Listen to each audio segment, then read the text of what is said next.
आशा करता हूँ आप सब बहुत अच्छे होंगे। मेरा नाम है सिद्धांत अग्निहोत्री। स्टडी ग्लोस पे आपका बहुत बहुत स्वागत है। जो चिकन को आप नच नच के खाते हो ना, टंगड़ी कबाब, खैर वो तो चिकन का नहीं होता है, मैं तो वेजिटेरियन है तो मुझे तो नहीं पता, बट चिकन टिक्का और क्या बटर चिकन, बेटा डायनासोर के रिलेटिव है वो।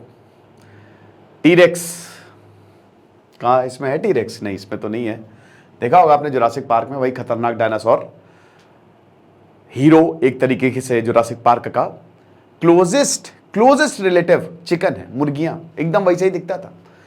चिड़िया जो ऊपर उड़ो नहीं है, डायनासोर्स उनके एंसेस्टर, पूर्वज उनके डायनासोर, जैसे हमारे पूर्वज बंदर हैं वैसे उनके पूर्वज डायनासोर हैं, उसी से इवॉल्व हुए हैं।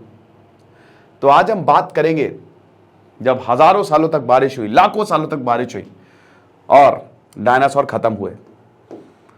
तो हमारा शानदार कोर्स, इसका हमने अगला बैच शुरू कर दिया है, ठीक है, लिमिटेड सीट से। तो कोर्स को जरूर अवेल करें, आंसर राइटिंग का। ये भी बस 2 दिन तक हम इसको क्लोज कर देंगे, 2 दिन बाद, तो एकदम देर ना करें। चलो, अच्छा 540 रुपए का हमने 490 रुपए का ये निकाला है, ठीक है। 150 प्लस घंटे हैं।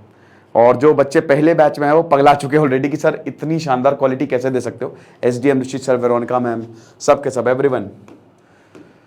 तो भाई डायनासोर सबसे पहले कौन है? ये रेप्टाइल्स हैं, ये मान के चलो। और ये 24 करोड़ साल पहले, 13.5 अरब साल पहले बिग बैंग हुआ। हमारी धरती 3.5 अरब साल पहले बनी है, ठीक है। तो अब हम इसको ग्रुप में डिवाइड करते हैं। देखो, अभी तक 5 बार एक्सटिंक्शन हुआ है, खत्म हुई है धरती। अब उसमें तो हम इतना नहीं जाएंगे, बट आप ये समझो जो डायनासोर वाला पीरियड है, सबसे पहले आपका ट्रायसिक पीरियड आता है जो कि 24 करोड़ साल पहले 245 मिलियन से लेकर 200 मिलियन तक चला। मतलब मैं करोड़ों में लिख दे रहा हूं तो ज्यादा बेटर रहेगा, ठीक है। ये ट्रायसिक पीरियड आपका 24 करोड़ से लेकर 20 करोड़ तक चला। फिर ये जुरासिक पीरियड आता है, ठीक है। ये आपका लगभग 14 करोड़ सालों तक पहले तक चला। और आखिरी में आपका आता है क्रेटेशियस पीरियड, ठीक है। ये आपका 14 करोड़ से 6.5 करोड़ तक चला। यहां पे डायनासोर रहे हैं 24 करोड़ साल से लेकर 6.5 करोड़ साल के बीच में। ये वाला जो ट्रायसिक जुरासिक, वही जुरासिक वाला इसलिए बोला जाता है क्योंकि यहां पे जानवरों ने राज किया। जो आप टीरेक्स देखते हो, टीरेक्स वो तो हालांकि क्रेटेशियस पीरियड में था, ठीक है, वो अभी 6.5 करोड़ साल पहले ही मरा है और वो बाद में ही आया था। शुरुआत के जो डायनासोर थे वो शाकाहारी थे और उसके बाद धीमे धीमे जब बहुत ज्यादा पॉपुलेशन, तो मांसाहारी एवोल्यूशन हुआ, है ना। और ये पूरी चेन रिएक्शन जो है वो शुरू हुई और पूरी दुनिया पे डायनासोर का कब्जा था। मतलब समझो कि 10 करोड़ से 6 करोड़ तक तो डायनासोर ने राज किया है। लेकिन हर चीज का अंत आता है, धरती का भी अंत आएगा, मान के चलो। उस समय ये कॉन्टिनेंट पैंजिया हुआ करता था। मतलब सारा, ये मैंने आपको कई बार बताया भी था, वैगनर थ्योरी। तो पैंजिया हुआ करता था, मतलब सारे के सारे कॉन्टिनेंट एक थे, समझ रहे हो। भारत भी सब में जुड़ा हुआ था। और उसके बाद फिर कॉन्टिनेंट टूटा। कब टूटा? 20 करोड़ साल पहले। 20 करोड़ साल पहले कॉन्टिनेंट टूटा। 2 कॉन्टिनेंट, ऊपर वाला लॉरेशिया, नीचे वाला गोंडवाना, और वो फर्दर टूट के आज जो हम देख रहे हैं ना, वो बना। आज जो मैप है, अगर आप देखोगे, पजल है वो, उसको जोड़ोगे तो आपको सब जुड़ा हुआ दिखेगा, एक ही दिखेगा सब कुछ। तो ऐसा कई बार होता रहा है। सुपर कॉन्टिनेंट बने हैं, बिगड़े हैं, बने हैं, बिगड़े हैं। कमाल की बात है कि हम 2000 सालों की बात कर रहे हैं। 2000 साल नहीं, 5000 सालों की। 5000 साल भी नहीं है, हम बात करते हैं से 21 लाख सालों की, ठीक है, क्योंकि इंसान 25 लाख साल पहले जो है वो अपीयर हुआ। तो ये आप देखो कितना कम है। हम खाली 1% की बात कर रहे हैं। 99% तो आपका ये है रहा 13.5 अरब साल, इतनी, मतलब 3.5 अरब साल। ये है असली हिस्ट्री हमारी। ये तो यही हिसाब किताब है। तो शुरुआत में सिनॉप्सिस और सॉरोप्सिस थे, पर धीमे धीमे सिनॉप्सिस खत्म हो गए। सॉरोप्सिस जो रेंगने वाले, वही सब बचे, और उनसे स्तनधारी आए। तो डायनासोर की अगर बात करते हैं, तो जैसा कि हमने बताया कि ये आपको टाइम पीरियड हमने बता दिया, और पूरी दुनिया पे इन्होंने रूल किया था। तो इंग्लिश पैलियोंटोलॉजिस्ट सर रिचर्ड ओवेन ने ये वर्ड दिया डायनासोर। इसका मतलब होता है टेरेबल रेप्टाइल, ठीक है।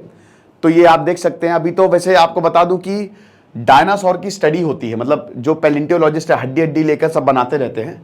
शुरुआत में तो बहुत ही कमजोर से दिखते थे। जब क्या होता है ना कि जैसे मान लीजिए कि आप एक पैलियोंटोलॉजिस्ट हो या आप डायनासोर की खोज कर रहे हो, हड्डी हड्डी लेके आप डायनासोर, एक हड्डी यहां पे मिल रही है, एक हड्डी कहीं और मिल रही है, तो आप डायनासोर बनाओगे। तो आज अभी भी हर साल डायनासोर की 45 नई स्पीशीज मिलती है, ये रही होंगी, ठीक है। तो ये डेवलपमेंट है, ठीक है। और अभी अगर आप देखोगे ना तो अभी तो बहुत बढ़िया तरीके से उन्होंने मॉडिफाई कर दिया है। ये टीरेक्स है, टायरानोसॉरस जिसको बोलते हैं, ये बहुत बाद में आया, ये बहुत बाद में आया, ये सबसे लेट आया। टीरेक्स की आप बात करते हो ना, आज की जो मुर्गियां हैं वो सबसे क्लोजेस्ट रिलेटिव है टीरेक्स की। ये कमाल की बात है, ठीक है। ये बहुत बाद में आया, शुरुआत में इतने लंबे डायनासोर नहीं होते थे, छोटे छोटे ही होते थे, 2 मीटर के होते थे, मुर्गी जितने बड़े। लेकिन धीमे धीमे एवोल्यूशन हुआ, और क्योंकि टेम्परेचर बढ़ा, उनको अपना शरीर बढ़ाना पड़ा, थे ना डार्विन की थ्योरी, ताकि वो उसको झेल सके। और फिर बहुत बड़े बड़े डायनासोर्स, और हजारों प्रजातियां हमको डायनासोर की देखने को मिलती हैं। आज की जो चिड़ियां हैं उनके भी पूर्वज डायनासोर हैं। ऑस्ट्रिच में आपको डायनासोर मिलेगा, मुर्गियों में आपको डायनासोर मिलेगा, चिड़ियों में आपको डायनासोर मिलेगा, कुछ रेप्टाइल्स में भी आपको डायनासोर मिलेगा। यस, तो बिल्कुल एग्जिस्ट करते हैं। हमको क्यों पता है? देखो क्या हुआ ना कि फॉसिल, सबसे पहले तो फॉसिल एविडेंस, ठीक है, बहुत सारे एविडेंस हमको मिले हैं पूरी दुनिया भर में। भारत में भी काफी एविडेंस मिले हैं हमको कि डायनासोर एग्जिस्ट करते थे और बहुत सालों तक रहे, ठीक है। और उसके बाद आपको बता दूं कि इनके अंडे मिले हैं, पत्थरों के अंदर इनके फॉसिल्स मिले, इस तरीके से कुछ। तो वो पैलेंटोलॉजिस्ट लगातार जो है इस पे शोध करते रहते हैं और इसको म्यूजियम में रख देते हैं। अमेरिका में बहुत सारे ऐसे म्यूजियम है, आप जाइए वहां पे डायनासोर को देखिए, उनकी हड्डियों को देखिए, इतना बड़ा होता था। फिर जियोलॉजिकल एविडेंस, कार्बन डेटिंग होती है भाई, हड्डियों से आप पता लगा सकते हैं भाई। कार्बन डेटिंग, यूरेनियम डेटिंग से हाफ लाइफ निकाली जाती है, तो वो सब आप पता लगा सकते हैं कि भाई अच्छा ऐसा इवेंट हुआ होगा और यहाँ पे खूब सारे डायनासोर जो हैं वो रहे होंगे। और जैसा कि हमने बताया कि अगर आप बर्ड्स को देखो तो उससे भी आप जब पीछे जाते हो तो आपको मॉडर्न डायनासोर जो है वो दिखते हैं, यानी कि जो एवोल्यूशनरी प्रोसेस है वो पूरा हमको देखने को मिला है। तो हर जगह यहाँ पे डायनासोर जो है वो यहाँ पे देखने को मिलते हैं इस तरीके की। ये जो मेन साइट्स हैं जहाँ पे कुछ ऐसा है कि कुछ जगह डायनासोर बहुत ज़्यादा रहते होंगे, जैसे साउथ अमेरिका में, नॉर्थ अमेरिका में, साउथ अमेरिका में कुछ ऐसी जगह है, ठीक है, कि इतने सारे डायनासोर वहाँ पे मिले हैं, इतने अवशेष मिले हैं कि उठा के भैया बस ले आओ। फिर उसके बाद जो रिसर्च होती है, जो पैलेंटियोलॉजी, जो साइंटिस्ट जो है लगातार रिसर्च करते रहते हैं, ठीक है। और डायनासोर पे तो मतलब कुछ साइंटिस्ट बड़ा जबरदस्त करियर होता है, इसी पे ही रिसर्च करते हैं। अगर आपको सबसे ज्यादा घूमना है, घूमने का शौक है ना, आर्कियोलॉजी में चले जाओ, पैलेंटियोलॉजी में चले जाओ, जियोलॉजी में चले जाओ, तो पूरी दुनिया घूमोगे बेटा।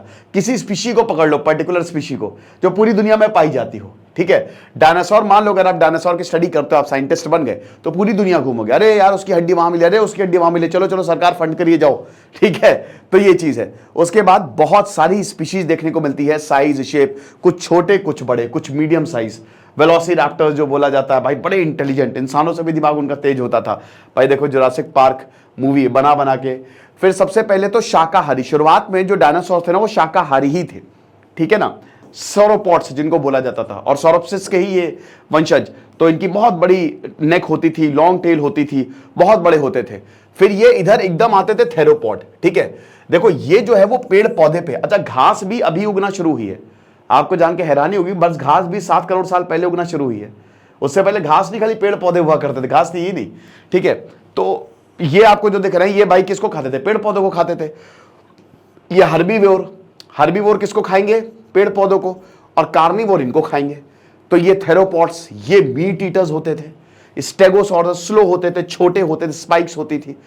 हर कोई अपने आप को यहाँ पे बचा लेता था। एंक्लोसॉरिया, ठीक है, बोनी आर्मर इस तरीके का होता था। ये देख लो भाई, जुरासिक पार्क हर किसी ने देखी होगी। बहुत सारे क्रेटप्सिया हो गया, 4 लेग्ड, जैसे आज के राइनोसॉरस टाइप के नहीं, इस तरीके के होते थे, सींग इनकी होती थी, जो सांड होता है ना। फिर उसके बाद एक खतरनाक बड़ा नाम है ऑर्निथोपोडा, इस तरीके के, ये आपने डायनासोर देखा होगा, ये चीज है। तो अब हम बात करते हैं इनके एक्सटिंक्शन की। जब डायनासोर रूल करते थे तो आखिरकार कैसे ये एक्सटिंक्ट हुए? बहुत सारे पीरियड्स देखो क्या होता ना कि धरती में ग्लोबल वार्मिंग एक बार नहीं हुई, कई बार हुई है। ये फेनोमेना लगातार होता रहा है और आगे आने वाले भी करोड़ों साल बाद भी यही होगा। अब हम तब तक जिंदा बचेंगे नहीं बचेंगे वो तो अलग बात है, यहां पे रहेंगे कि कोई दूसरे प्लैनेट पे होंगे हमको नहीं पता, लेकिन करोड़ों साल बाद ये फिर होगा, फिर धरती खत्म होगी। हो सकता है जिस पेस से हम आज आगे बढ़ रहे हैं, हो सकता है बहुत जल्दी खत्म हो जाए। भाई 20 करोड़ साल पहले, 25 करोड़ साल पहले डायनासोर जो है वो अस्तित्व में आए, ठीक है। भयानक बारिश हुई और ऐसा बोला जाता है हजारों सालों तक बारिश चली, भयानक तरीके से बारिश चली। और उसके बाद डायनासोर जो है, कुछ मैमल्स जो है वो अस्तित्व में आए। फिर 20 करोड़ साल पहले जो है वो कॉन्टिनेंट्स टूटे और उसके बाद फिर और जो डायनासोर है फैले और उसके बाद इन्होंने खूब राज किया। लेकिन 6.5 करोड़ साल पहले, 66 million years ago, dinosaur extinct हो गए। और ये हमको पता चलता है प्रॉपर साइंटिफिक रिसर्च और जो हमारे पास फॉसिल्स मिले हैं। लेकिन ये आखिरकार एक्सटिंक्ट कैसे हुए? सबसे बड़ी थ्योरी और सबसे accepted theory is the asteroid impact. ये एस्टेरॉयड इंपैक्ट जो कि लगभग 10 से 15 किलोमीटर बड़ा था, बहुत बड़ा था, ये 30 किलोमीटर पर सेकंड के हिसाब से धरती पे आया। सोच रहे हो, यानी कि एक जो आप एरोप्लेन होता है ना, एरोप्लेन की स्पीड 700 किलोमीटर पर आवर होती है जो आप ऊपर उड़ते हो। अब आपको लगेगा सर झूठ बोल रहे हो, हम तो जब उड़ते हैं एयरपोर्ट पे तब तो हमको नहीं समझ में आता, बहुत धीमे। और आप ये बताओ कि जब एयरपोर्ट पे हम उतरते हैं, जब लैंड करते हैं तो स्पीड बहुत स्लो, वो लैंड करने में ही काफी टाइम लगा देता है। अबे बादलों के ऊपर जाता ना तो अपनी स्पीड बढ़ा लेता है वो। जब जाहिर सी बात है भाई, ट्रेन जब प्लेटफॉर्म पे घुसती है तो अपनी स्पीड स्लो नहीं करती है। तो इस तरीके का हिसाब किताब है। तो यहां पे हम देखते हैं कि 30 किलोमीटर 30 किलोमीटर पर सेकंड से 150 गुना ज्यादा है कि इतनी भयानक तरीके से मेक्सिका के युकाटन पेनिनसुला में इसका इंपैक्ट होता है। यहां पे मायन सभ्यता और बाकी और भी भयानक इंपैक्ट हुआ, गजब एनर्जी रिलीज हुई, पल भर में सब खत्म। इतनी मतलब पलक झपकते ही बहुत सारी स्पीशीज जो है खत्म हो गई। भयानक अमाउंट ऑफ एनर्जी हमको देखने को यहां पे मिलती है। मतलब आप ये समझिए कि billions and billions of atomic bombs, एकदम आप 1 लाख न्यूक्लियर वेपन, बड़े न्यूक्लियर वेपन को रख दो और जला दो, ऐसा हिसाब किताब कुछ हुआ, जिसकी वजह से इसको न्यूक्लियर विंटर बोला जाता है। मतलब आगे हजारों सालों तक खूब बारिश हुई, बहुत बारिश हुई। डायनासोर की प्रजाति, अच्छा ये देखिए भाई, अब एक चीज ये है कि जब एस्टेरॉयड टकराया तो क्या गड्ढा हुआ? देखिए गड्ढा हुआ लेकिन उसको विजिबल वो नहीं है, पहली बात। आज आप मेक्सिको के युकाटन पेनिनसुला में जहां पे इंपैक्ट हुआ, वहां पे ये गड्ढा आधा समुद्र में आधा जमीन पे है, लेकिन इसके एविडेंस क्लियर है कि हां, क्योंकि जब साइंटिस्ट ने ये देखा, और इस जगह पे आपको बहुत सारे सिंक होल्स मिलते हैं जो कि आज टूरिस्ट अट्रैक्शन है, तो साफ साफ पता चलता है कि हां भाई भयानक इंपैक्ट हुआ होगा। लेकिन 6.5 करोड़ साल पहले की बात है, तो जैसे जैसे वक्त बीता ये गड्ढा भी भर गया होगा। तो इसके बाद क्या हुआ, जैसे इंपैक्ट हुआ भयानक डस्ट निकली और इस डस्ट ने पूरे एटमॉस्फेयर को ढक लिया। अगले 1 साल तक टेम्परेचर ड्रॉप हुआ क्योंकि सूरज की रोशनी आई नहीं, जिसकी वजह से विंटर आया, न्यूक्लियर विंटर जिसको बोलते हैं, और इकोसिस्टम पूरी तरीके से बर्बाद हुआ। बचा नहीं था खाना, घास फूस गई, तो हर्बीवोर्स मरे और कार्निवोर्स मरे, खेल खत्म। प्लांट्स अपना खाना बना नहीं पा रहे थे, और प्लांट्स नहीं बनाएंगे तो हर्बीवोर बन जाएंगे और कार्निवोर भी बन जाएंगे। वाइल्ड फायर देखने को मिली, जो यहां पे बड़े बड़े वॉल्केनो है वो फटे एक के बाद एक, और लाइफ को यहां पे खत्म किया, डायनासोर को खत्म किया इन्होंने। देखिए लगभग 18 करोड़ साल तक इन्होंने राज किया, और 18 करोड़ साल बाद हमने कितने सालों तक राज किया अभी तक? 5,500 साल पास, मतलब अगर प्रॉपर देखें तो 5,500 साल, ऐसे टोटल देखें तो 25 लाख साल। तो वैसे भी अब हमारा भी एक्सटिंक्शन हो सकता है, करीबी हो, बट अभी तो करोड़ों साल बाकी है। But time scale, space time में ये इतना बहुत ज्यादा वक्त नहीं है।